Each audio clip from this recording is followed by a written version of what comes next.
Hello mga ka-amazing and welcome back ka untag back. So mo na siya akong gilimpyuhan akong mangga nga mga pinulakan. Kay syempre gikan sa paghagbong na gyud mga yuta-yuta samot nagsigig ulan. So akong gibuhat ani is ako siyang gihugasan na akong gipatulo sa katibitong mura siya colander bitawag ana. Ahin ako siya gibutang sa planggana para di siya kana bitong magbasa-basa nga puno pag mga yuta. Kay syempre ako mo ning ipanghatag ang mga mangga, so dapat paghatag nako sa akong tagaan limpyo na ready to eat na gid na pag-abot sa ila. So mo siya buntag sayo kay dako mga ka-amazing, ako jud taong gilimpyuhan ang mangga nga parte dagana. Kay sayang mo kay dili na ko siya mahatag, mga lata lang gid dinhi, diba? So inani oh, dili bigib ko ting batahan og sayo pero napugos kog mataan di jud kay sayang kay mga mangga. Kun di na ko sila mapula kog buntag ay kanang kadlawon or lasingko, pagkabuntag man gud kitukutog kaon sa mga manok ug kanon sa mga kanding. Sumasayang lang gud siya instead nga mapuslan pag makaon pa kay tamis ba kay siya nga mangga.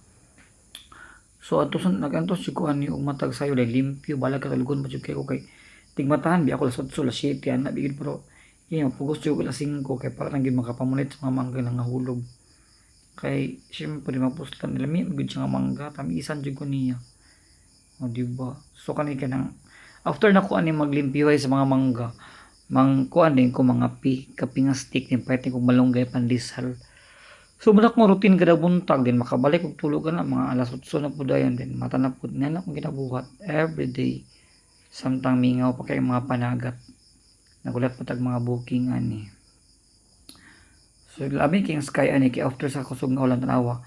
Di ba haruhay kailan taon ang panganod nga wala di siya kadagom dagom. So pao hayag ni kay siya and then padayon gyud sa paglimpis mga mangga kadaghan kog gilimpyuhan aning adlaw gyud aning orasa. Di ba? So nang mata na pud ang mga silingan nakagiagi na.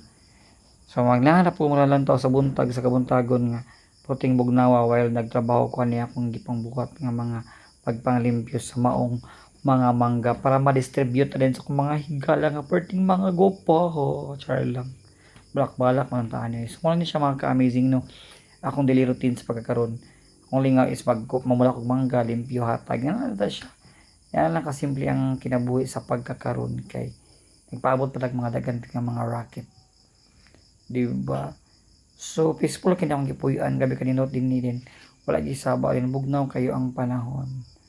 Super nice kay dinhi. So, thank you so much for watching. Please like, follow, and share my page. Ka-amazing. Mangga mo diha, panghatag lang, PM lang.